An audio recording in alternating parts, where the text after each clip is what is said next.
नमस्कार बच्चों, आज हम एक बहुत ही इम्पोर्टेंट टॉपिक पर बात करने वाले हैं। एग्जाम को इफेक्टिवली कैसे दें और मैक्सिमम मार्क्स कैसे लाएं। बहुत सारे स्टूडेंट्स मेहनत तो करते हैं, लेकिन एग्जाम हॉल में सही स्ट्रैटेजी अप्लाई नहीं कर पाते। कभी टाइम मैनेजमेंट की प्रॉब्लम होती है, तो कभी नर्वसनेस की वजह से इजी क्वेश्चंस भी गलत हो जाते हैं। लेकिन अगर आप एग्जाम को स्मार्ट तरीके से अटेम्प्ट करना सीख जाएं, तो वही प्रिपरेशन आपको ज्यादा मार्क्स दिला सकती है। आज की क्लास में हम स्टेप बाय स्टेप समझेंगे एग्जाम से पहले क्या करें, क्वेश्चन पेपर कैसे पढ़ें, आंसर्स कैसे लिखें, टाइम कैसे मैनेज करें और लास्ट में पेपर कैसे चेक करें।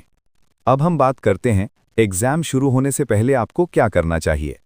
सबसे पहले कोशिश करें कि आप एग्जाम हॉल में थोड़ा जल्दी पहुंचें। इससे आपका माइंड काम रहता है और स्ट्रेस कम होता है। दूसरी बात, एग्जाम शुरू होने से पहले डीप ब्रीदिंग करें। यह आपकी नर्वसनेस को कम करता है और कंसंट्रेशन बढ़ाता है। तीसरी बात, अपने पेन, पेंसिल, एडमिट कार्ड और बाकी ज़रूरी चीज़ें पहले से रेडी रखें।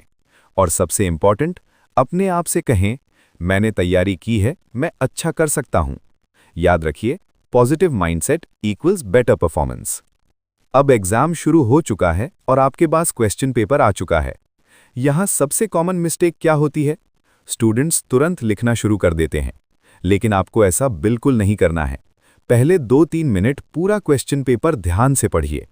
इस दौरान आपको 3 चीजें आइडेंटिफाई करनी है। पहला, इजी क्वेश्चंस जो आपको बहुत अच्छे से आते हैं। दूसरा, मॉडरेट क्वेश्चंस और तीसरा, डिफिकल्ट क्वेश्चंस।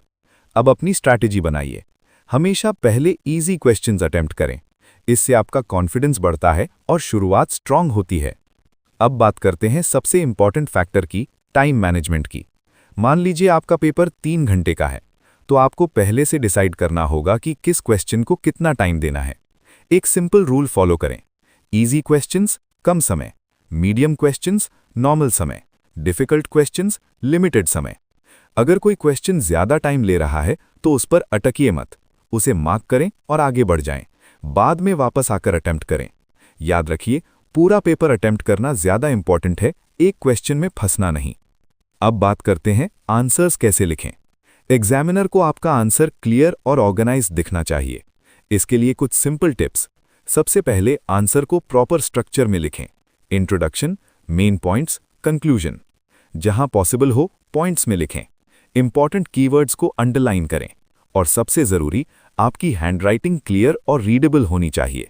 याद रखिए, ब्यूटीफुल हैंडराइटिंग जरूरी नहीं है, लेकिन क्लियर हैंडराइटिंग बहुत जरूरी है। अब जब आपका पेपर कंप्लीट हो जाए, तो लास्ट के 15 से 20 मिनट सिर्फ चेकिंग के लिए रखें। इस दौरान आपको 3 चीजें चेक करनी है।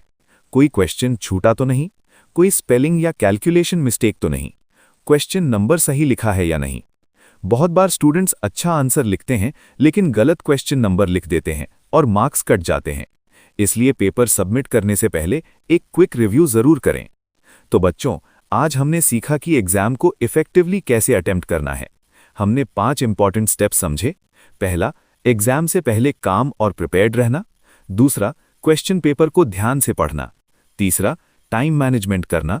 चौथा, आंसर्स को स्ट्रक्चर्ड तरीके से लिखना। और अंत में पेपर चेक करना। अगर आप इन स्ट्रैटेजीज को फॉलो करते हैं, तो आप सिर्फ हार्ड वर्क नहीं, बल्कि स्मार्ट वर्क भी करेंगे।